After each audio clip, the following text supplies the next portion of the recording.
안녕하세요, 여러분. 학생부, 특히 그중에서도 과목별 세부 능력 및 특기사항, 바로 세특 때문에 고민 많으시죠? 이걸 어떻게 써야 남들보다 돋보일 수 있을까? 단순한 기록이 아니라 합격을 부르는 나만의 강력한 무기로 만드는 바로 그 전략, 지금부터 속 시원하게 알려드릴게요. 자, 이 질문 한번 스스로에게 던져볼까요? 내 학생부, 과연 그 까다로운 입학사정관들의 마음을 진짜로 움직일 수 있을까? 오늘 이 시간 여러분의 학생부를 바로 그 수준으로, 설득력을 갖춘 수준으로 끌어올리는 데 집중해 보겠습니다. 요즘 입시 환경 정말 정신없이 바뀌고 있잖아요. 학생부 종합 전형, 즉 학종의 비중은 커지고 또 AI로 서류를 쓴다거나 하는 우려도 나오면서 진짜 진정성 있는 세특의 가치가 그 어느 때보다 중요해졌어요. 이제는 그냥 나열만 해서는 안 됩니다. 전략적인 기록이 합격과 불합격을 가릴 수 있다는 거죠. 좋습니다. 그럼 가장 중요한 첫 단계로 넘어가 볼게요. 도대체 입학사정관들은 우리 학생부에서 뭘 보고 싶어 하는 걸까? 평가자의 머릿속으로 한번 들어가 보자는 거죠.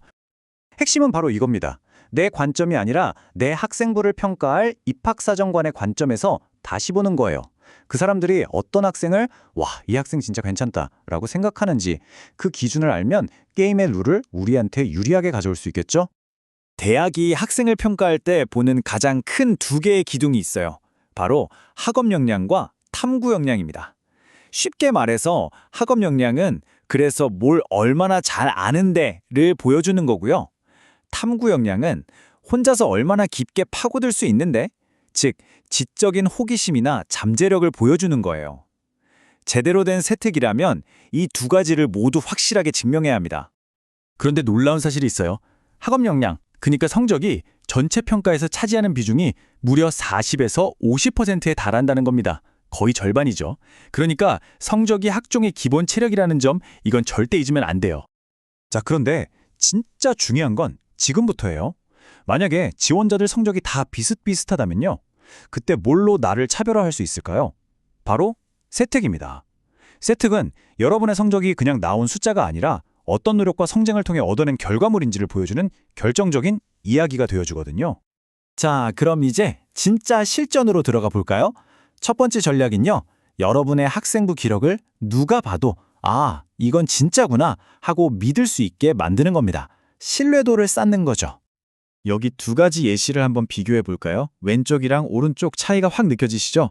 열정적이다 라는 말은 되게 주관적이잖아요. 하지만 매 수업 전에 질문을 2-3개 준비했다는 건 누가 봐도 객관적으로 관찰된 사실이에요. 입학사정관들은 바로 이런 구체적이고 팩트에 기반한 증거를 원합니다.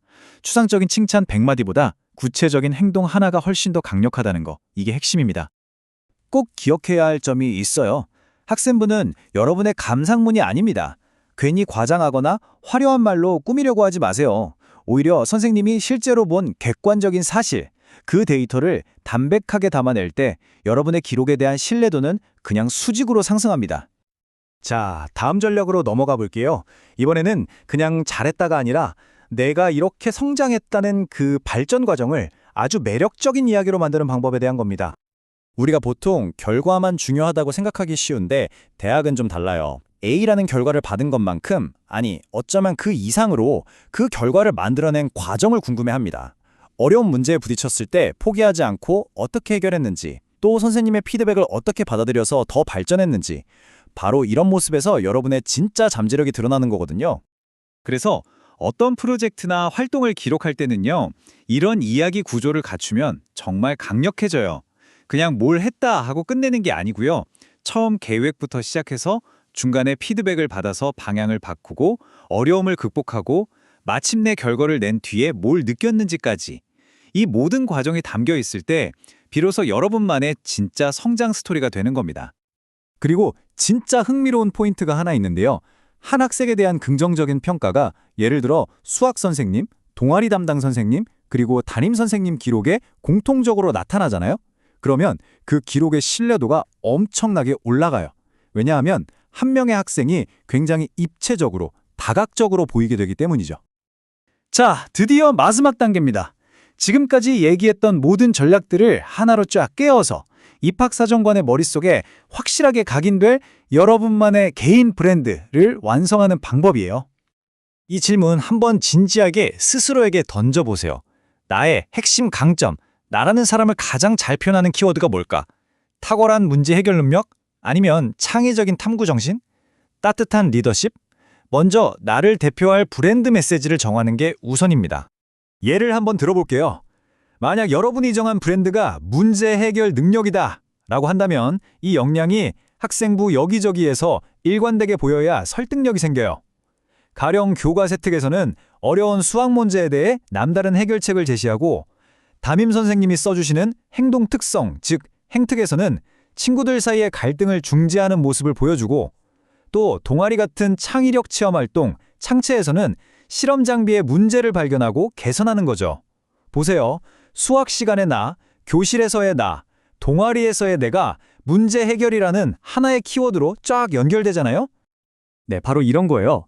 이렇게 흩어져 있던 점 같은 기록들이 하나의 핵심 주제로 연결될 때 여러분의 학생부는 더 이상 그냥 정보의 나열이 아니게 됩니다. 입학사정관에게 이 학생은 이런 강점을 가진 인재구나 하는 깊은 인상을 남기는 아주 설득력 있는 하나의 브랜드 스토리로 완성되는 거죠. 오늘 우리는 대학의 마음을 사로잡는 학생부의 핵심 전략들을 쭉 살펴봤습니다. 이제 선택은 여러분의 몫이에요. 여러분의 학생부를 그냥 있었던 사실을 적어놓은 단순한 기록으로 남기시겠어요? 아니면 여러분의 잠재력과 그 눈부신 성장을 증명하는 살아 숨쉬는 스토리로 만드시겠어요?